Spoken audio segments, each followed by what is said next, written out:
Deborah ప్రవక్తని కూడా న్యాయాధిపతిగా ఆమె కూడా మరి 40 సంవత్సరాలు ఇశ్రాయేలుని పరిపాలించి రక్షించి యుద్ధాలు శత్రువులు వారిని చుట్టుముడుతున్నప్పుడు మరి వారికి న్యాయాధిపతిగా ఉండి న్యాయం జరిగిస్తూ ఆయన ఆజ్ఞలను గైకొంటూ మరి తన ప్రజలైన 5వ న్యాయాధిపతి 8-28 నుండి 40 సంవత్సరాల విద్యను న్యాయాధిపతులను పరిపాలించాడు.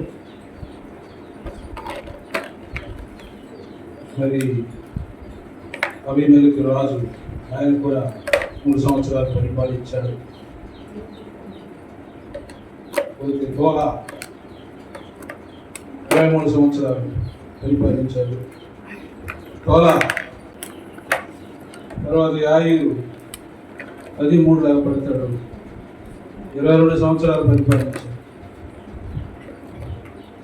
తర్వాత యెఫ్తా 6 సంవత్సరాలు పరిపాలించాడు. 12 ఏళ్ళలో మనకు తెలియదు. యెఫ్తా మన దగ్గర తెలుసు కదా, కుమార్తెను కూడా మరి ఇటువంటి న్యాయాధిపతులను ఆయన పుట్టించాడు. 9వ వాడు గిబ్బాను 7 సంవత్సరాలు పరిపాలించాడు. 12 ఎరువులో కనబడతాడు గిబ్బాను న్యాయాధిపతిగా మరి పరిపాలించాడు.